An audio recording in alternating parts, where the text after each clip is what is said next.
Ye Xian, a Cinderella story from China. In the dim past, even before the Xian and the Han dynasties, there lived a cave chief of southern China by the name of Wu. As was the custom in those days, Chief Wu had taken two wives. Each wife, in her turn, had presented Wu with a baby daughter. But one of the wives sickened and died, and not too many days after that, Chief Wu took to his bed and died too. Yi Xian, the little orphan, grew to girlhood in her stepmother's home. She was a bright child and lovely too, with dark pools for eyes and skin as smooth as ivory. Her stepmother was jealous of all this beauty and goodness, for her own daughter was not pretty at all. So in her displeasure, she gave poor Yi Xian the heaviest and most unpleasant chores. The only friend that Yi Xian had to her name was a fish that she had caught and raised. It was a beautiful fish with golden eyes, and every day it would come out of the water and rest its head on the bank of the pond, waiting for Yi Xian to feed it. Stepmother gave Yi Xian little enough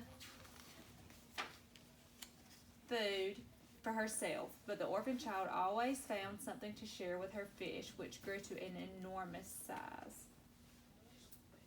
Somehow, the stepmother heard of this. She was terribly angry to discover that Yi Xian had kept a secret from her. She hurried down to the pond, but she was unable to see the fish, for Yi Xian's pet wisely hid itself. The stepmother, however, was a crafty woman. She soon thought of a plan. She walked home and called out, "Yi Xian, go and collect some firewood. But wait, the neighbors might see you. Leave your filthy coat here." The minute the girl was out of sight, the stepmother slipped on the coat herself and went down again to the pond. This time the big fish saw Yi Xian's familiar jacket and heaved itself onto the bank, expecting to be fed. But the stepmother, having hidden a dagger in her sleeve, stabbed the fish, wrapped it in her garments, and took it home to cook it for dinner. That was not very nice, was it? When Yi Xian came to the pond that evening, she found her pet had disappeared. Overcome with grief, the girl collapsed onto the ground and dropped her tears into the still waters of the pond. That's so sad, isn't it? That's her only friend. "Ah, poor child," a voice said. Yi Xian sat up to find a very old man looking down at her. He wore the coarsest of clothes, and his hair flowed down over his shoulders. "Kind uncle, who may you be?" Yi Xian asked. "That is not important, my child. All you must know is that I have been sent to tell you of the wondrous powers of your fish." "My fish? But sir," the girl's eyes filled with tears, and she could not go on. The old man sighed and said, "Yes, my child, your fish is no longer alive, and I must tell you that your stepmother is once more the cause of your sorrow." Yi Xian gasped in horror. But the old man went on.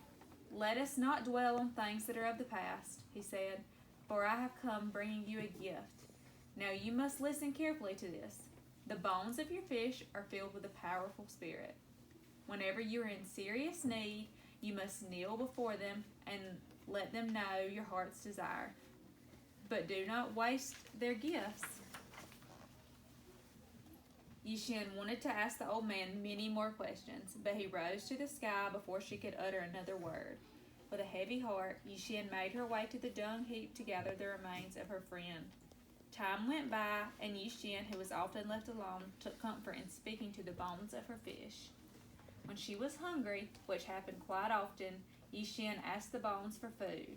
In this way, Yi Xian managed to live from day to day, but she lived in dread that her stepmother would discover her secret and take even those bones away from her. So the time passed and spring came. Festival time was approaching. It was the busiest time of the year. Such cooking and cleaning and sewing there was to be done. Yi Xian had hardly a moment's of time. At the spring festival, young men and young women from the village hoped to meet her and to choose who they would marry. How Yi Xian longed to go, but her stepmother had other plans for her. She hoped to find a husband for her own children, and did not want any man to see the beauteous Yi Xian first.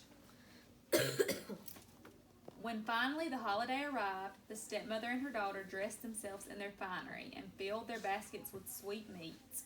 You must remain at home now and watch to see that no one steals fruit from our trees, her stepmother told Yi-Shin. And then she departed for the banquet with her own daughter. As soon as she was alone, Yi-Shin went to speak to the bones of her fish. "Oh, dear friend," she said, kneeling before the precious bones. "I long to go to the festival, but I cannot show myself in these rags. Is there somewhere I could borrow clothes fit to wear to the feast?" At once she found herself dressed in a gown of azure, with a cloak of kingfisher feathers draped around her shoulders. Best of all, on her tiny feet were the most beautiful slippers she had ever seen. They were woven of gold threads in a pattern like the scales of a fish, and the glistening soles were made of solid gold. There was magic in the shoes, for they should have been quite heavy, yet when Yi-Shin walked, her feet felt as light as air. "Be sure you do not lose your golden shoes," said the spirit of the bones. Yi-Shin promised to be careful. Delighted with her transformation, she bid a fond farewell to the bones of the fish as she slipped off to join in the merrymaking. The day Yi-Shin turned many a head as she appeared at the feast. All around her, people whispered, "Look at that beautiful girl. Who can she be?"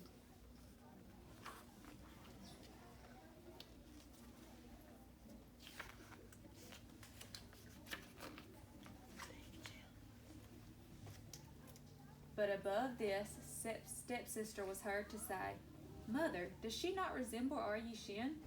Upon hearing this, Yi-Shin jumped up and ran off before her stepsister could look closely at her. She raced down the mountainside, and in doing so, she lost one of her golden slippers. No sooner had the shoe fallen from her foot than all fine clothes turned back to rags. Only one thing remained, a tiny golden shoe.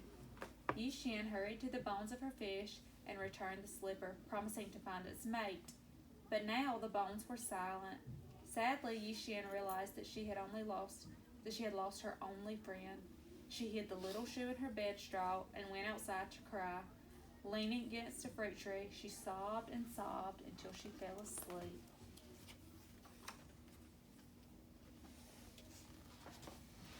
The stepmother left the gathering to check on Yi-Shin, but when she returned home, she found the girl sound asleep with her arms wrapped around a fruit tree. So thinking no more of her, the stepmother rejoined the party. Meantime, a villager found the shoe. Recognizing its worth, he sold it to a merchant, who presented it in turn to the king of the whole island, to the king of Tohan. The king was more than happy to accept the slipper as a gift. He was entranced by the tiny thing, which was shaped of the most precious of metals, yet which made no sound when he touched the stone. The more he marveled at its beauty, the more determined he became to find the woman who the shoe belonged to. A search was begun among the ladies of his own kingdom, but all who tried on the sandal found it impossibly small. Undaunted, the king ordered the search widened to include the cave women from the countryside where the slipper had been found. Since he realized it would take many years for every woman to come to his island to test her foot in the slipper, he thought of a better idea. He ordered the sandal placed in the pavilion by the side of the road near where it had been found, and his herald announced that the shoe was to be returned to its original owner. Then, from a nearby hiding place, the king and his men settled down to watch and wait for a woman with tiny feet to come and claim her slipper. All that day, the pavilion was crowded with cave women who had come to test a foot in the shoe. Yi-Shin's stepmother and stepsister were among them, but not Yi-Shin. They had told her to stay home. By day's end, although many women had eagerly tried to put on the slipper, it still had not been worn. Wearily, the king continued his vigil into the night.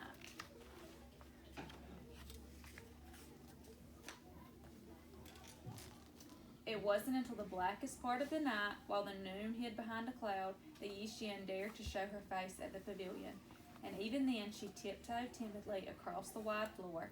Sinking down to her knees, the girl in rags examined the tiny shoe. Only when she was sure that this was the missing mate to her own golden slipper did she dare pick it up.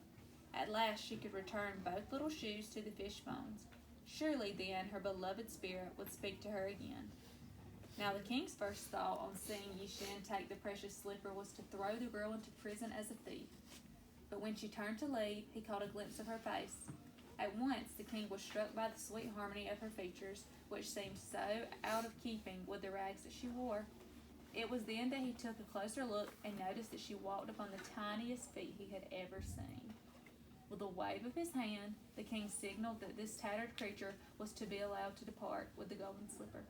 Quietly, the king's men slipped off and followed her home.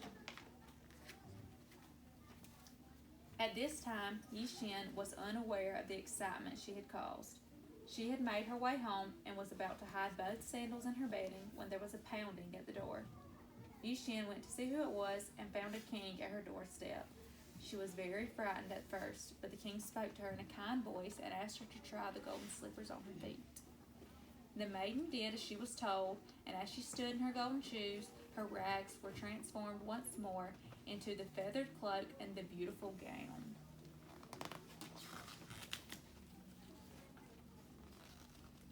Her loveliness made her seem a heavenly being, and the king suddenly knew in his heart that he had found his true love.